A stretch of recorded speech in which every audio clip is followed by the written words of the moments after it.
Estamos apreciando una escena en el cielo, y hemos visto que hay algunas cosas interesantes que contemplar en el cielo, y que las calles de oro en realidad no son las cosas más importantes.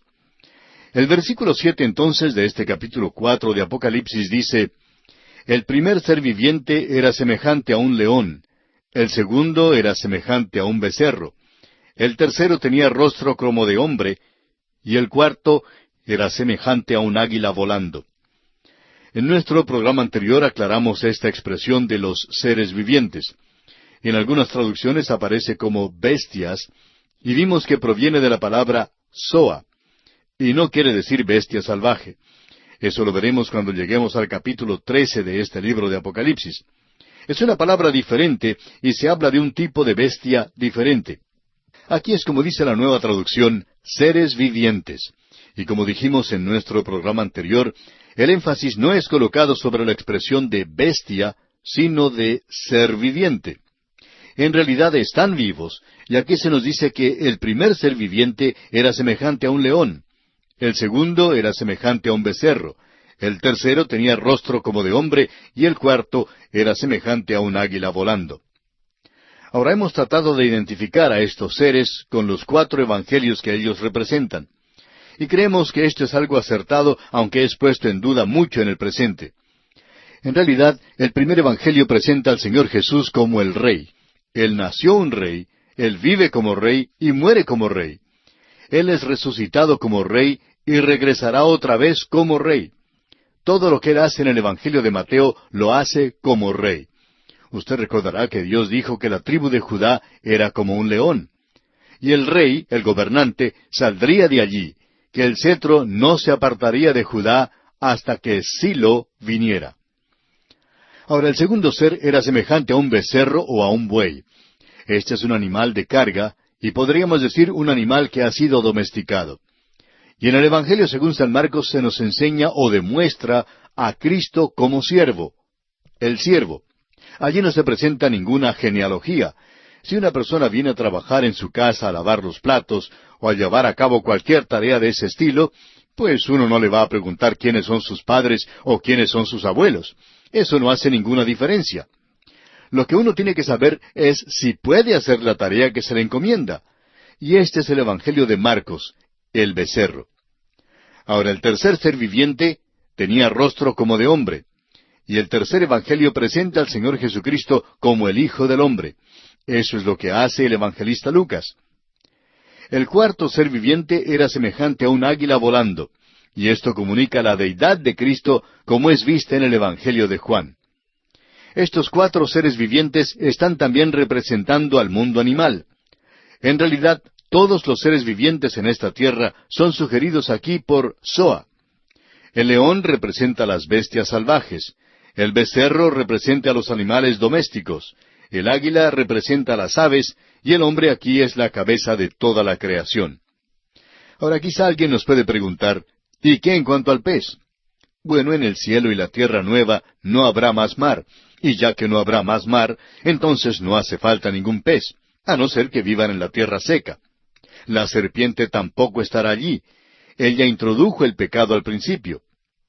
Y ahora en el versículo 8 de este capítulo 4 de Apocalipsis leemos: Y los 4 seres vivientes tenían cada uno 6 alas, y alrededor y por dentro estaban llenos de ojos, y no cesaban día y noche de decir: Santo, santo, santo es el Señor Dios Todopoderoso, el que era, el que es y el que ha de venir. Estas 6 alas que se mencionan aquí corresponden de inmediato con el serafín que se encuentra allá en el capítulo 6 de Isaías, y estamos seguros que cuando usted lee este versículo, piense en el capítulo 6 de Isaías. Y en lugar de decir tenían, debería decir tienen. Eso es el tiempo presente. Aquí es donde se está desarrollando la cosa. Y esto está teniendo lugar en tiempo presente. Ahora ellos dicen algo de manera monótona. Santo, santo, santo es el Señor Dios Todopoderoso. Ese es el mismo refrán del serafín allá en el capítulo 6, versículo 3 de Isaías. Luego dice, el que era, el que es y el que ha de venir. Y eso se refiere a Cristo. Él se identificó a sí mismo al principio mismo de este libro de esta manera. Yo soy el Alfa y la Omega, principio y fin, dice el Señor, el que es y que era y que ha de venir. Así se identifica Él para nosotros. No es necesario que especulemos en lugares como este. Luego, en los versículos 9 al 11 de este capítulo 4 de Apocalipsis, leemos: Y siempre que aquellos seres vivientes dan gloria y honra y acción de gracias al que está sentado en el trono, al que vive por los siglos de los siglos, los 24 ancianos se postran delante del que está sentado en el trono, y adoran al que vive por los siglos de los siglos, y echan sus coronas delante del trono, diciendo: Señor, digno eres de recibir la gloria y la honra y el poder, porque tú creaste todas las cosas, y por tu voluntad existen y fueron creadas. Esta es la primera reunión de adoración que tenemos aquí en el cielo. Y vemos que es algo constante. Esto se indica por el comienzo mismo de este versículo que dice: y siempre que. Esto indica que es un acto de adoración continua. Es decir, que la alabanza y la adoración es la actividad eterna de las criaturas de Dios en el cielo. La criatura adora al Creador como al Dios Trino: Santo, Santo, Santo. Y la adoración es la actividad del cielo. Quisiéramos ahora hacerle una pregunta, amigo oyente. ¿Por qué quiere usted ir al cielo? Algunos cantan: no todos los que hablan en cuanto al cielo van a ir al cielo. Bueno, nosotros tenemos una pregunta mejor que la que se sugiere por este cántico, y es esta que ya hemos hecho. ¿Por qué quiere usted ir al cielo? ¿Cuál es el propósito? ¿El de no ir al infierno?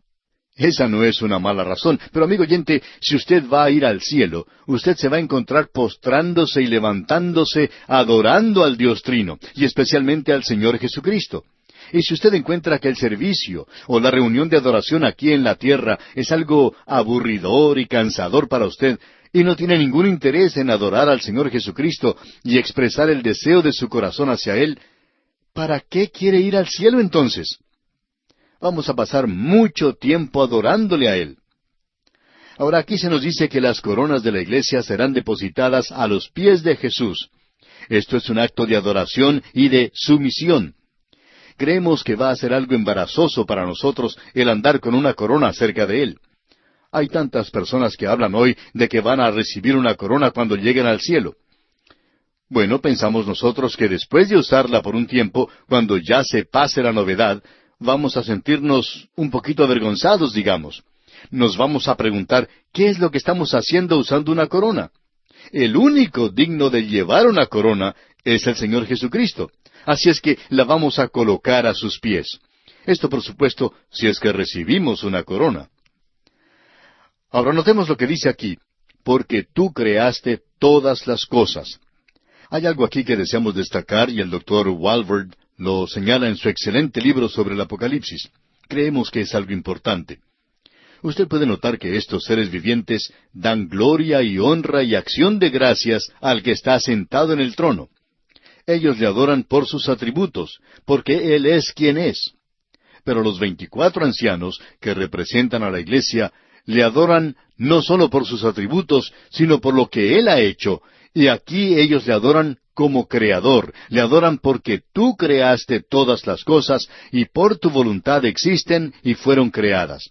O sea que la iglesia sale de esta tierra, y esta es la creación de Dios, y ellos se unen en adoración porque Él ha creado esta tierra. Allá en el capítulo 1 del libro de Génesis, versículo 1, encontramos esto, y es correcto, y la iglesia lo cree. Aquí dice que Él creó las cosas por su voluntad. Es importante ver la razón por la cual Dios creó esta tierra. Y las cosas son como son porque esto estaba dentro de su plan y su propósito.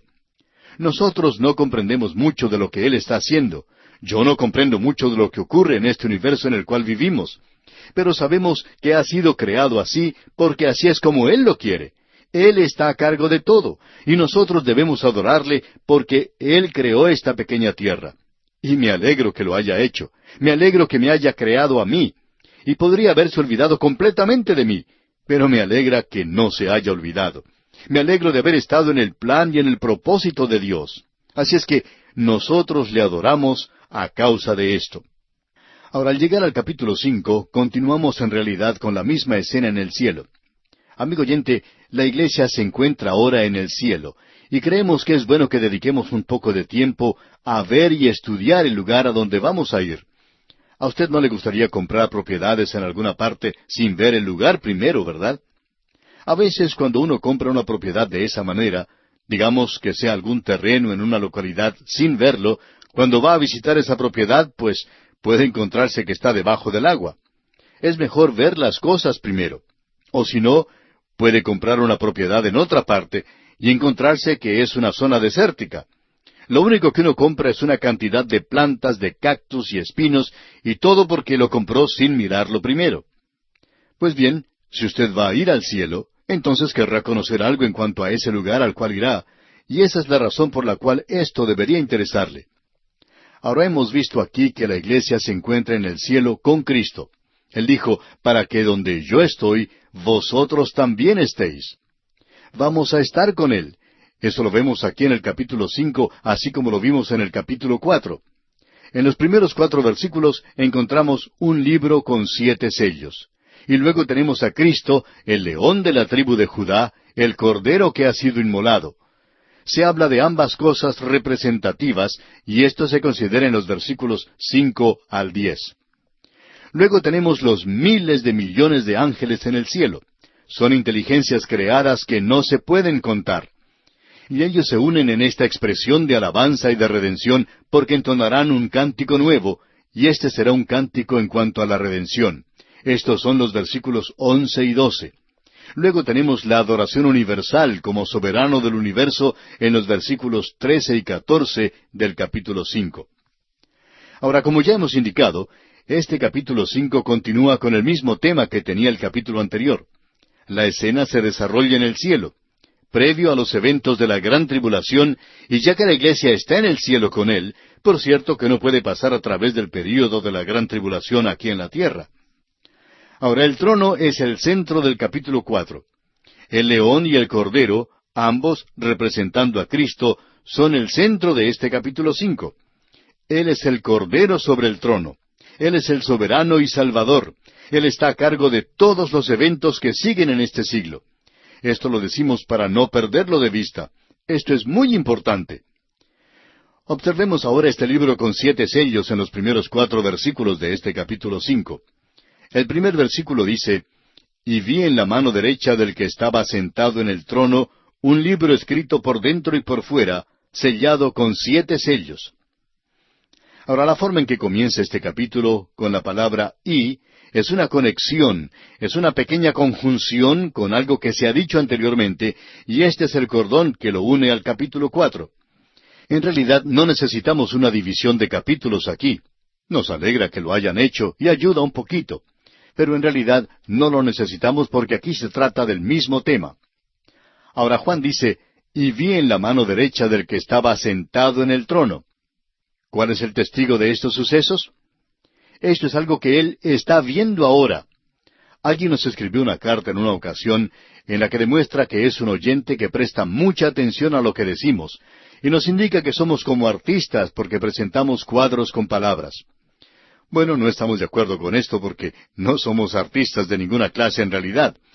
Pero se nos dice en esta carta que nosotros decimos constantemente, ¿no es este un cuadro maravilloso? O algo por el estilo. O, ¿qué cuadro el que tenemos aquí? Pues bien, no nos habíamos dado cuenta de lo que decimos con tanta frecuencia, pero parece que es cierto. Y amigo oyente, quizá nosotros debemos utilizar todo nuestro sentido aquí en la palabra de Dios, y debemos hacerlo de manera especial aquí en Apocalipsis. Juan está mirando y él está oyendo, y una de las razones por la cual aprobamos que se utilicen diapositivas para ilustrar sermones en las iglesias es que uno necesita ver muchas cosas en el presente, y necesitamos oír mucho de lo que expresa la palabra de Dios, y es necesario entonces utilizarlos con todos nuestros sentidos para probarlo y olerlo. Hay ciertas escenas en el libro que uno hasta las puede oler. Hay lugares donde uno puede oler el fuego y el azufre. Y eso es importante, amigo oyente. Vemos pues aquí que Dios el Padre tiene en la mano derecha un libro escrito por dentro y por fuera, sellado con 7 sellos. Esto era lo que se acostumbraba a hacer en aquellos días. Stauffer señala que la ley del Imperio Romano requería que un testamento fuera sellado 7 veces, como lo ilustran los testamentos dejados por Augusto y por Vespasiano. Ese era el método utilizado entonces. Ahora sabemos que en el libro de Apocalipsis el número 7 no ocurre de manera accidental, y no se usa porque estuviera en el Imperio Romano, pero es algo interesante notar que entonces se utilizaba 7 sellos. Ahora, Godet considera este libro como un nuevo pacto. Otros lo llaman el libro de juicio.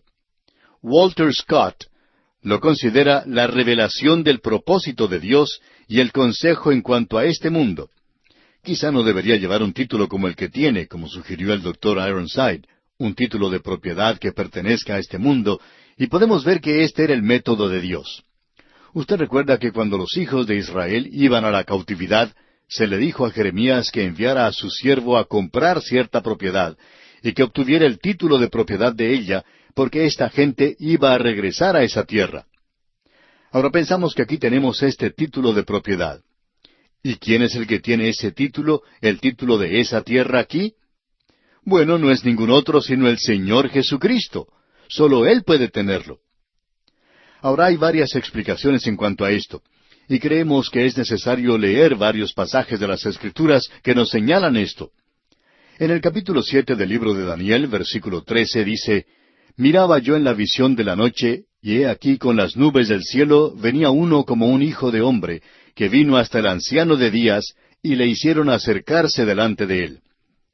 Creemos que aquí tenemos una sugerencia que lo que está siendo entregado al Señor Jesucristo, porque será entregado a Él, es el título de propiedad de este mundo en el cual usted y yo vivimos. Él lo creó, Él lo redimió, le pertenece a Él. Este es el cuadro que se nos presenta aquí. También tenemos lo mismo allá en el libro de Zacarías. Usted recuerda que dijimos que era necesario conocer el libro de Zacarías para poder conocer Apocalipsis. Y en el capítulo 5, versículo 1 de Zacarías leemos, «De nuevo alcé mis ojos y miré, y he aquí un rollo que volaba», la misma cosa. Luego sigue diciendo en los versículos 2 y 3, «Y me dijo, ¿qué ves?» Y respondí, «Veo un rollo que vuela de 20 codos de largo y 10 codos de ancho».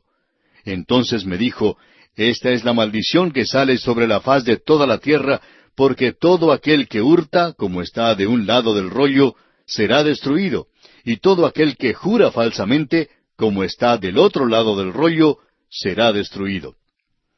Algunos opinan que los 10 mandamientos están escritos allí, y que el mundo va a ser juzgado según esos mandamientos. Bueno, no estamos muy seguros que sea. Consideramos el libro con los 7 sellos. Tratamos de identificar este libro. Y se ha hecho muchas sugerencias en cuanto a lo que puede ser. Y nos gustaría hacer la siguiente sugerencia, porque pensamos que está más en línea que cualquier otra que hayamos observado. Para ser más específicos, quisiéramos decir que creemos que aquí se presenta el nuevo pacto de Dios con Israel. Él habla mucho en cuanto a esto. Jeremías, por ejemplo, dice, «He aquí que vienen días, dice Jehová, en los cuales haré nuevo pacto con la casa de Israel y con la casa de Judá». Este nuevo pacto va a ser escrito no sobre la roca, sino sobre sus corazones. El apóstol Pablo en su epístola a los Romanos, capítulo 11, versículos 26 y 27, dice, «Y luego todo Israel será salvo, como está escrito, vendrá de Sión el libertador, que apartará de Jacob la impiedad. Y este será mi pacto con ellos, cuando yo quite sus pecados». Y el escritor a los Hebreos, en el capítulo 10 de su epístola, versículo 16, dice, «Este es el pacto que haré con ellos después de aquellos días, dice el Señor. Pondré mis leyes en sus corazones y en sus mentes las escribiré». Ahora de esto es de lo que habla Jeremías en el capítulo 31 de su libro.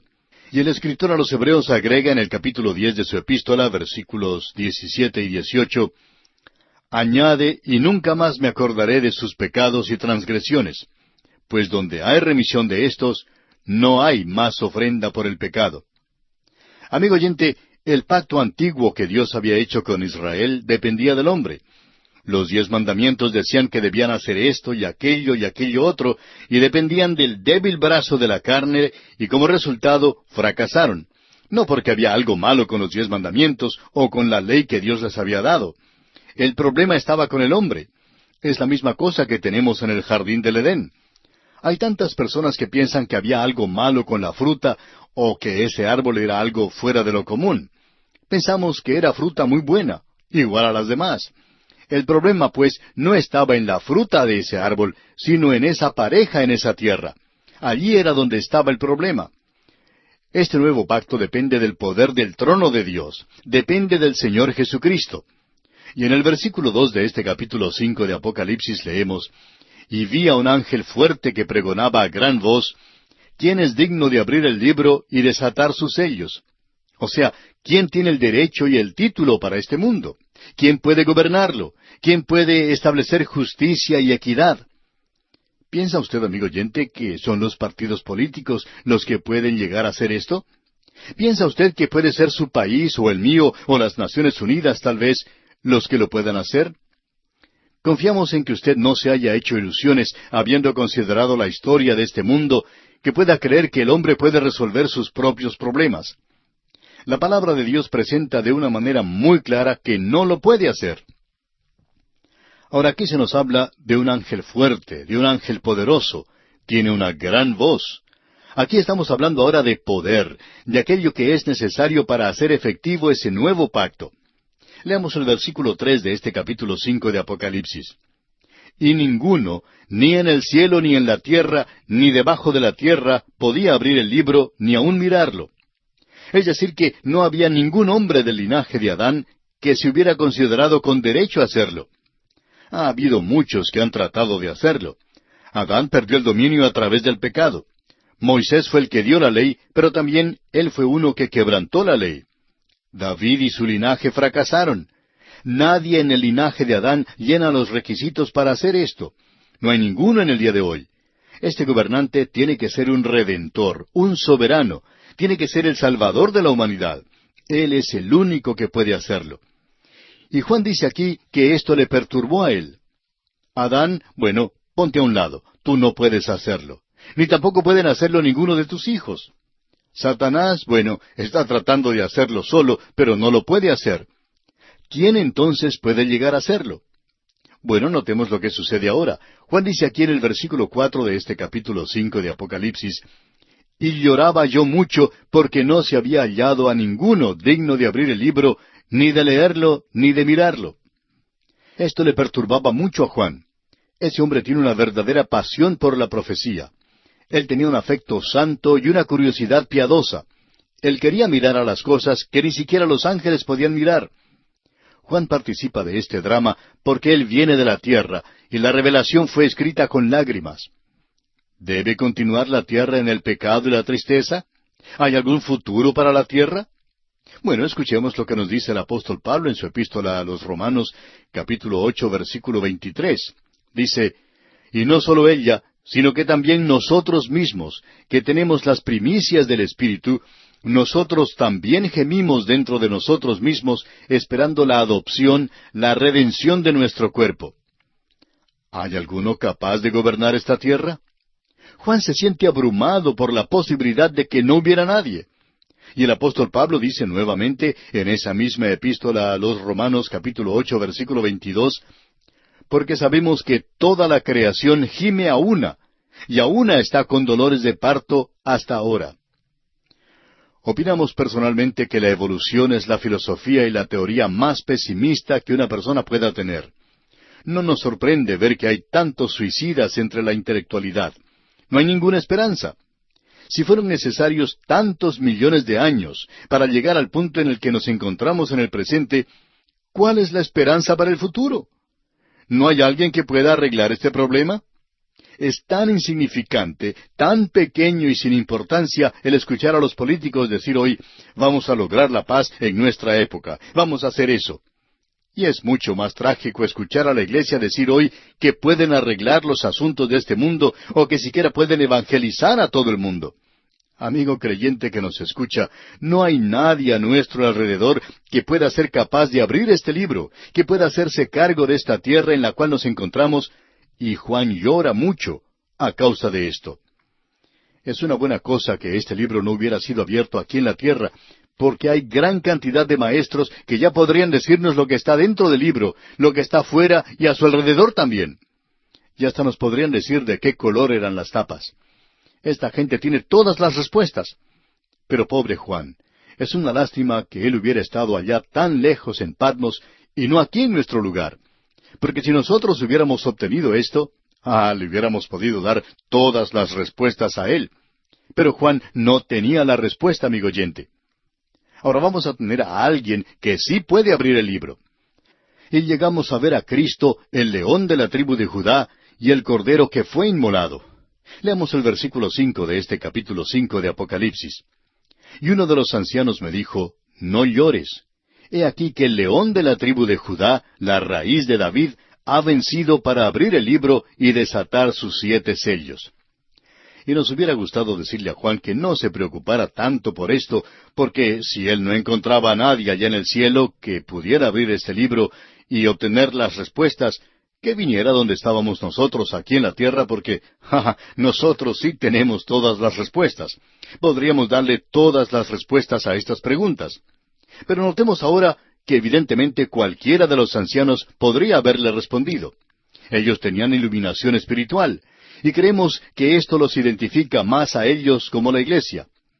El Señor Jesucristo le dijo a los suyos, usted recuerda ya en el Evangelio según San Juan, capítulo 15, versículo 15, ya no os llamaré siervos, porque el siervo no sabe lo que hace su Señor, pero os he llamado amigos, porque todas las cosas que oí de mi Padre os las he dado a conocer.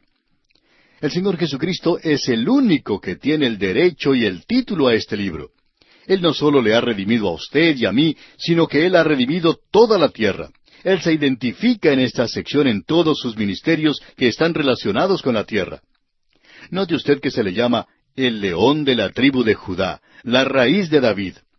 Bueno, el león de la tribu de Judá la identifica a él, por supuesto, con la tribu de Judá. Eso fue lo que profetizó Jacob en cuanto a Judá cuando él estaba muriendo y llamó a su alrededor a sus 12 hijos.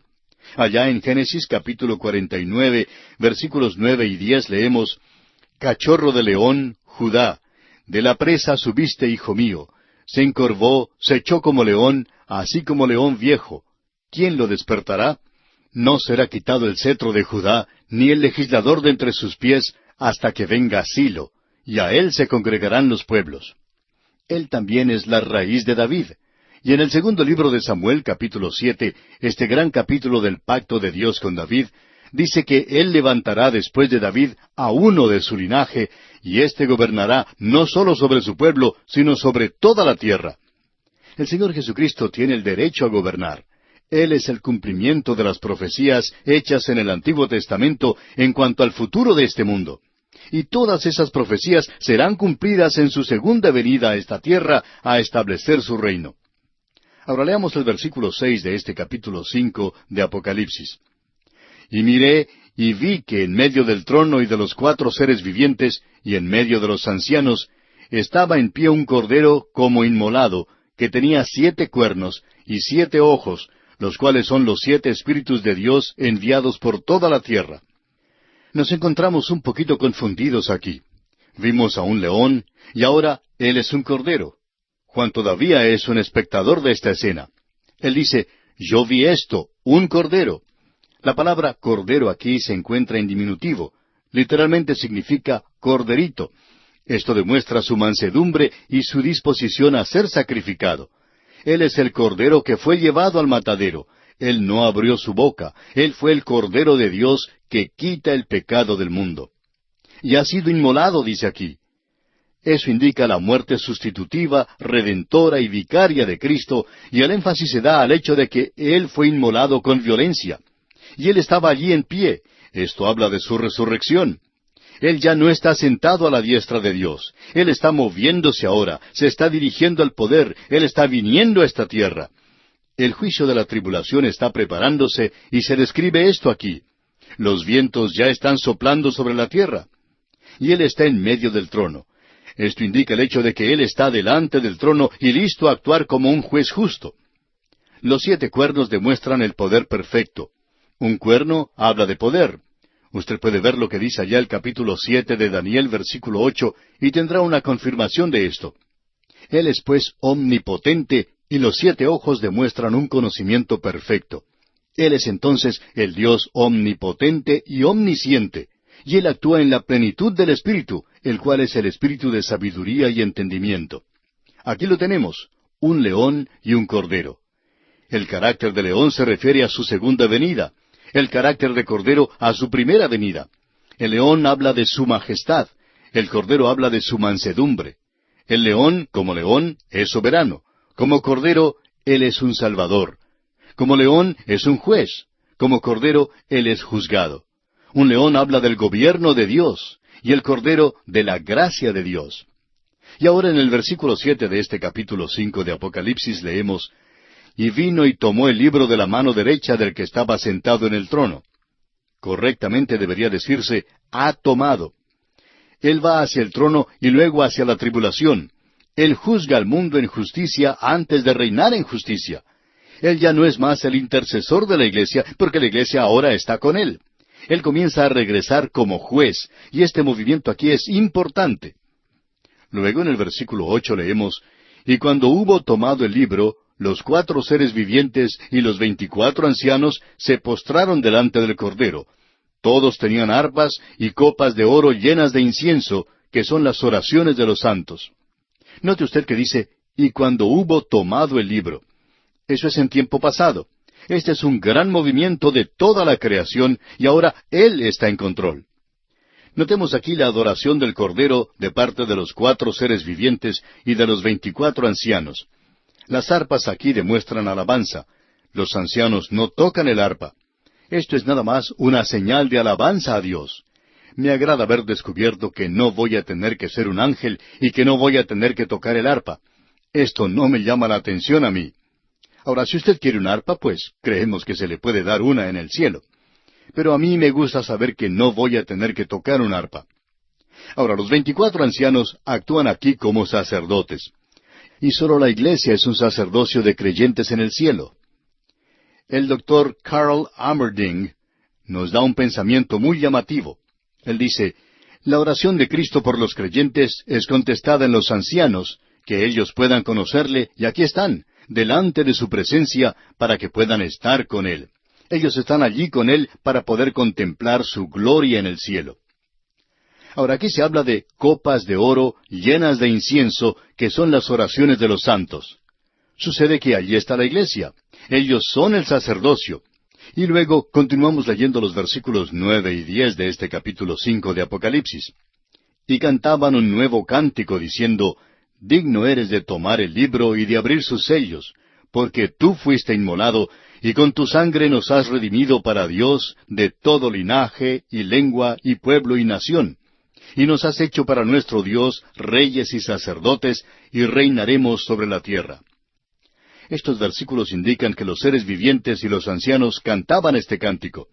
Las huestes angelicales se unían a la iglesia en la alabanza, y aquí tenemos que cantaban. Esto demuestra una continuación de la alabanza. La alabanza es dirigida al Cordero con el libro. Él es alabado como el Redentor de los hombres de todo linaje y de todo tiempo. Esta es la primera vez en que nosotros le podemos ver. Nunca le hemos podido ver, pero vamos a formar parte de ese coro, amigo oyente, y allí cantaremos alabanzas a Él. Ahora este cántico nuevo es un cántico de redención. El cántico viejo era un cántico de creación. Allá en el libro de Job, los hijos de Dios cantaban, y ellos estaban cantando porque Dios era el Creador. Ellos en realidad no sabían nada en cuanto al amor de Dios en aquel entonces. Pero ahora podemos cantar en cuanto a este amor. Tenemos un Salvador que nos ama, el cual se entregó a sí mismo por nosotros. Ahora la palabra digno demuestra que Él ahora llena todo el horizonte de alabanza y de adoración, y eso es lo que es la adoración. Es un derramamiento de dignidad de lo que le pertenece a Él, y Él es el único digno de alabanza. Y ellos cantan de su sangre derramada en el cielo. Aquí en la tierra hay muchas denominaciones que han sacado la palabra sangre de sus himnarios. Pero en el cielo van a tener que volverla a colocar en los himnarios. Allí van a tener que cantar en cuanto a la sangre de Cristo. Pensamos que esa puede ser la razón por la cual el Señor no va a avergonzar a algunos llevándonos con Él al cielo, porque ellos van a tener que cantar en cuanto a la sangre allí. Ahora, el cambio del pronombre nosotros a ellos es importante. Ellos están alabando al Cordero por aquellos que aún van a ser salvos en la tierra, los santos en la tribulación. Ahora aquí se habla de reyes y sacerdotes, y esto se refiere a los santos. La iglesia no reinará en el cielo, sino sobre la tierra. En el versículo 11 de este capítulo 5 de Apocalipsis, vemos que millones de ángeles se unen a este cántico. Leamos los versículos 11 y el 12 también. Y miré y oí la voz de muchos ángeles alrededor del trono, y de los seres vivientes, y de los ancianos. Y su número era millones de millones, que decían a gran voz, el Cordero que fue inmolado es digno de tomar el poder, las riquezas, la sabiduría, la fortaleza, la honra, la gloria y la alabanza. Todo le pertenece a Él. Juan dice, y miré y oí la voz de muchos ángeles alrededor del trono. Y la cantidad de ángeles es fantástica. Creemos que probablemente no se puede encontrar el número exacto porque no se puede contar, y eso es lo que él quiere decir aquí. Juan dice que él vio gran cantidad de ángeles alrededor de los ancianos. Pensaba que era algo fantástico y estaban cantando. Y de pronto él miró más allá y se encontró con una gran multitud. Ni siquiera los podía contar. Nadie podía contar. Una computadora no los podía contar. Estas eran las inteligencias creadas de Dios alabándole.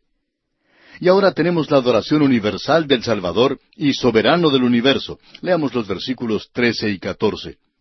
Y a todo lo creado que está en el cielo y sobre la tierra y debajo de la tierra y en el mar y a todas las cosas que en ellos hay, oí decir, al que está sentado en el trono y al Cordero sea la alabanza, la honra, la gloria y el poder por los siglos de los siglos.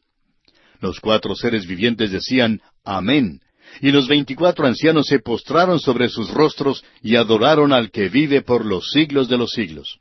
Toda criatura de Dios se une en este acto de adoración universal en el cielo y en la tierra, hasta los animales de la tierra, los peces del mar, todos se unen en este volumen de alabanza.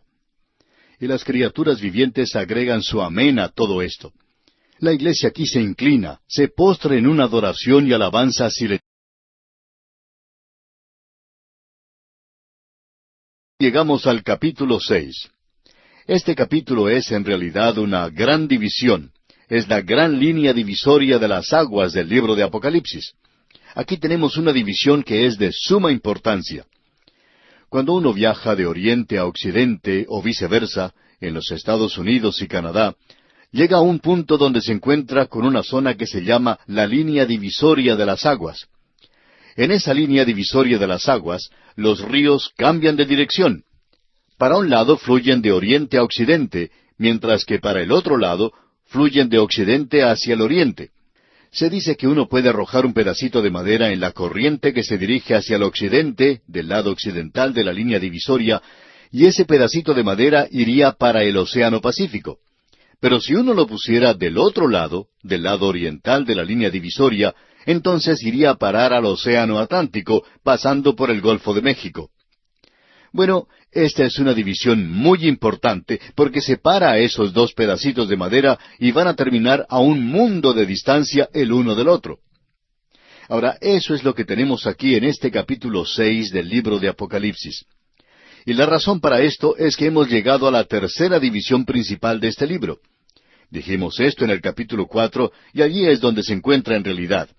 Pero lo que ocurrió en el capítulo 4 es que nos encontramos transferidos al cielo. Juan fue tomado hacia el cielo y nosotros subimos junto con él, porque comenzamos entonces a ver las cosas del cielo. Allí no vimos nada que se llamara iglesia, porque la iglesia es el nombre que se le había dado aquí en la tierra. Pero allí vimos a los 24 ancianos y subimos junto con Juan y teníamos que llegar a ese lugar de alguna manera. Fuimos arrebatados. Y estos ancianos representan a la iglesia y la iglesia se encuentra ahora en el cielo. Ya no se menciona más de aquí en adelante en el libro de Apocalipsis como algo que está en la tierra. Hay una invitación final que proviene de la iglesia y que se refiere a estos días en los cuales vivimos. Pero aquí tenemos un proceso muy ordenado en el libro de Apocalipsis y es necesario que sigamos la regla establecida por el apóstol Pedro en cuanto a la profecía, de que ninguna profecía de la Escritura es de interpretación privada. Es decir, que uno no puede interpretarla por sí misma. Tiene que ser observada como un tema, como un programa, y tiene que encajar con las demás. Para cuando uno llega al capítulo 6, hay muchos que se olvidan que Juan nos presentó una división bien ordenada del libro de Apocalipsis. Allá en el capítulo 1, versículo 19, él nos dijo, «Escribe las cosas que has visto, y las que son, y las que han de ser después de estas». Esa fue la gloriosa visión de Cristo glorificado. A Él se le presenta como el gran sumo sacerdote, de pie entre los candeleros, donde Él mantiene la luz encendida sobre la tierra. Luego vimos las cosas que son, y observamos las 7 iglesias que representan la experiencia total terrenal de la iglesia desde el día de Pentecostés hasta la parusía, desde el aposento alto hasta el rapto. Esta es la historia total de la iglesia en la tierra. Luego se le dijo a Juan las cosas que han de ser después de estas, metatauta. Así es que llegamos a la conclusión de la carrera terrenal de la iglesia en el capítulo 3, y luego allí se nos dijo metatauta, las que han de ser después de estas. Y él menciona 2 veces eso allí. No podía escaparse de eso. Hizo eso para beneficio de aquellos que mantienen el punto de vista histórico de Apocalipsis, los amilenaristas. Él dijo, después de estas, metatauta, para demostrar las cosas que tienen que ser después. Y eso lo encontramos en el capítulo 4. Así es que comienza allí algo nuevo. Pero los 2 capítulos que hemos visto, los capítulos 4 y 5, fueron o tuvieron lugar en el cielo, y allí estuvimos con Juan, y lo primero que vimos allí fue el trono y al Señor Jesucristo que estaba allí. Y Él es el león de la tribu de Judá. Él está sentado a la diestra de Dios, esperando a que sus enemigos sean puestos por estrado de sus pies. Luego, en el capítulo 5, Él es el Cordero, y allí vemos el énfasis en su primera venida. Él es el Cordero, pero el Cordero es eso porque Él es el Redentor, quien fue capaz de tomar el libro, el cual es el título de propiedad de esta tierra. ¿Sabe usted, amigo oyente, que Él es el único que es capaz de juzgar esta tierra? No sólo por lo que es o quién es, Él es el Dios manifestado en la carne, sino por lo que Él ha hecho. Él ha creado esta tierra, y esto le da a Él un derecho, y Él es adorado en el capítulo 4 como el Creador. Pero Él también redimió esta tierra, y esto lo vemos en el capítulo 5. Y Él es adorado como el Redentor, y ya que Él es el Creador y el Redentor, Él es el único digno de juzgar esta tierra. Él es el único capaz de gobernar esta tierra. ¡Qué reproche hoy a la consumada presunción de los pequeños hombres aquí en la tierra que quieren ser jueces! ¿Qué derecho tiene la Corte Suprema de juzgar a una persona? ¿Qué derecho tiene el Senado o la Cámara de Representantes o el Presidente para juzgar a otra persona? ¿Quiénes creen ellos que son? Amigo oyente, ¿quién es digno de sentarse en juicio? Solo el Señor Jesucristo es digno, y hasta cuando una de estas personas pueda alcanzar la estatura del Señor Jesucristo, no se encuentran en una posición como para juzgar basándose en su propia habilidad y fortaleza. Y ningún juez humano en esta tierra que no mire a Dios es digno de ejecutar juicio sobre ninguna otra persona, y en esto hasta incluimos a los tribunales de policía. Amigo oyente, la injusticia está sobre la tierra hoy, todo porque el hombre está juzgando a los demás. Pero Jesucristo es digno. Y este es el cuadro que se nos presenta al concluir el capítulo 5. Bien, y llegamos ahora al capítulo 6, y la escena cambia ahora a la tierra. Y la pregunta natural que nos hacemos es esta: ¿qué fue lo que sucedió con la tierra cuando salió la iglesia? Bueno, tuvo lugar la gran tribulación. En primer lugar, tenemos aquí la gran tribulación en el mundo. Esto en los capítulos 6 al 18. En los capítulos 6 y 7, y digamos hasta el versículo 1 del capítulo 8, tenemos la apertura del libro sellado con 7 sellos. Y estos 7 sellos abren el período de la gran tribulación. El Señor Jesucristo es quien abre esos sellos, y de allí salen los primeros 4 caballos. Y luego tenemos el martirio de los fieles durante ese período. Luego encontramos el día de la ira que viene, y estos sellos son abiertos de manera ordenada. Y el 7º sello introduce el sonar de las 7 trompetas. El sonar de las 7 trompetas introduce a 7 personas sorprendentes. Y cuando uno llega a esa bestia que sube del mar, eso introduce las 7 copas de la ira en los capítulos 15 y 16. Y luego, la última copa de la ira trae ante nosotros la profecía del juicio de Babilonia. Los capítulos 17 y 18 llevan al final del período de la gran tribulación, y luego Cristo viene a la tierra. Es interesante notar que Babilonia es el primer juicio y que es el último juicio. Babilonia en la Torre de Babel representa la primera rebelión organizada contra Dios. Eso lo vemos en Génesis capítulo 11. Y luego Babilonia representa la última rebelión contra Dios, ambas religiosamente.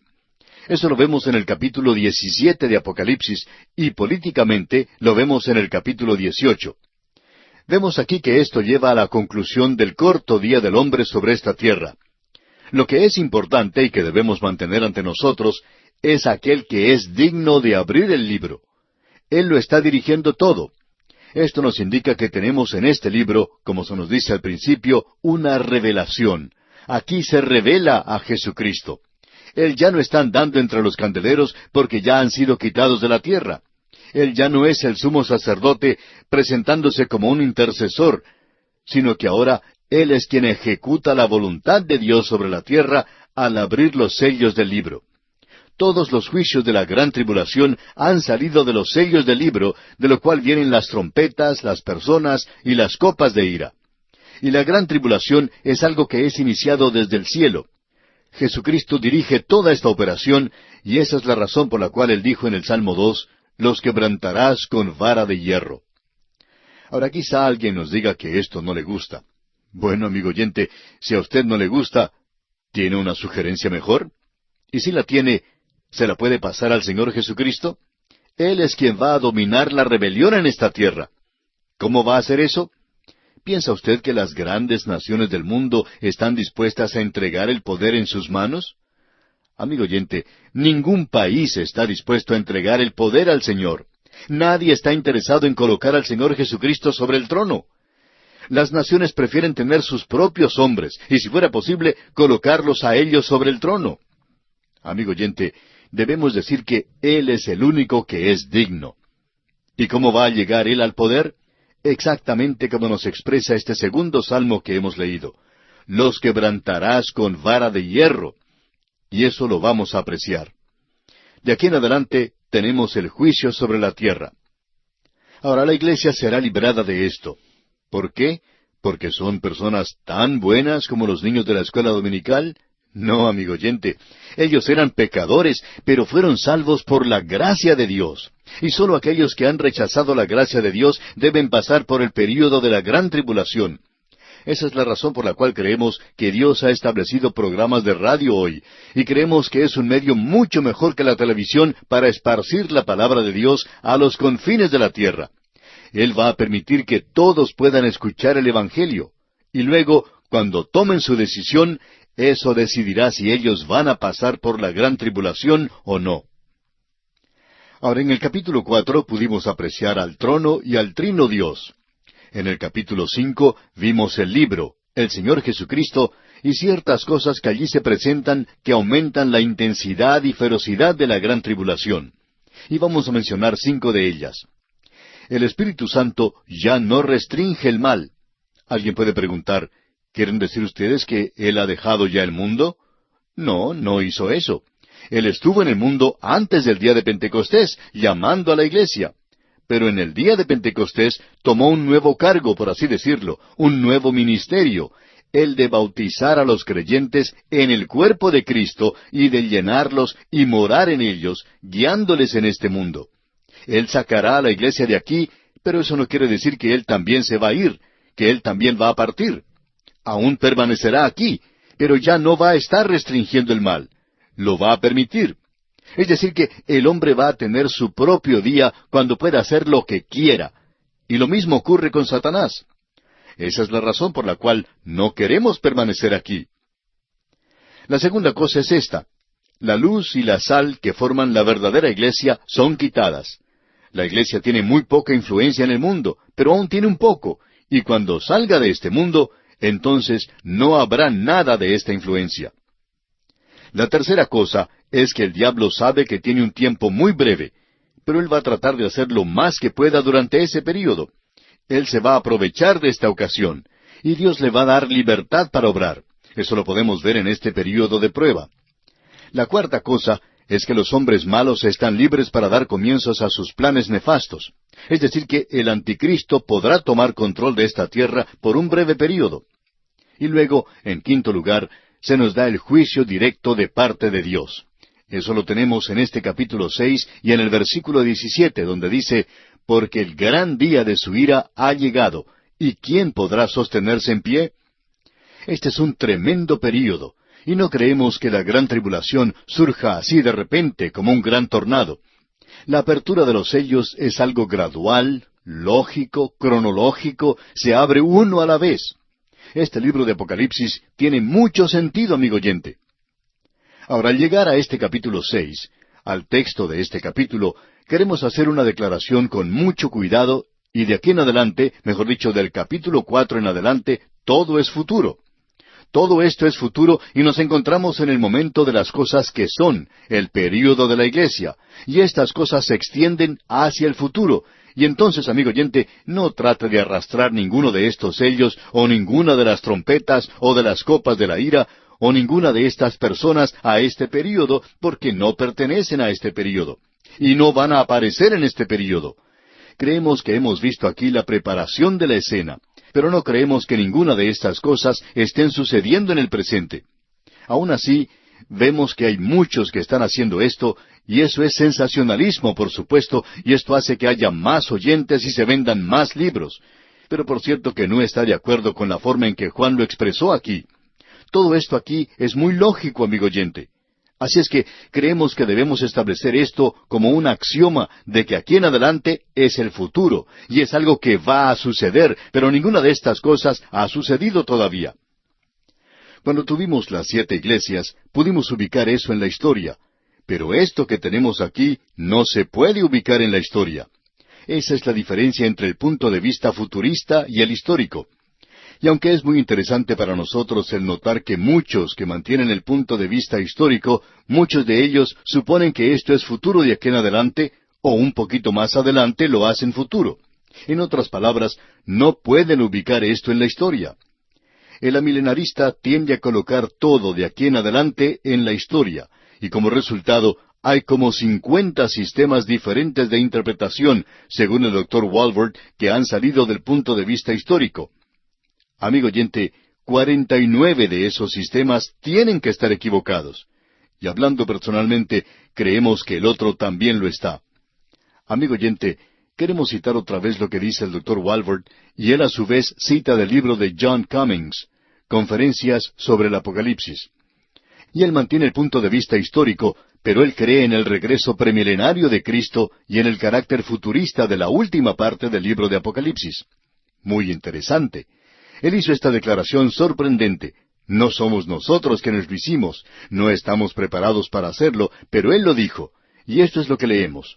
Dice, «Yo creo que la mitad de aquellos que profesan el Evangelio no son otra cosa sino infieles practicantes». ¿Qué le parece eso, amigo oyente? Eso indica que el 50% de los miembros de la iglesia hoy no son creyentes.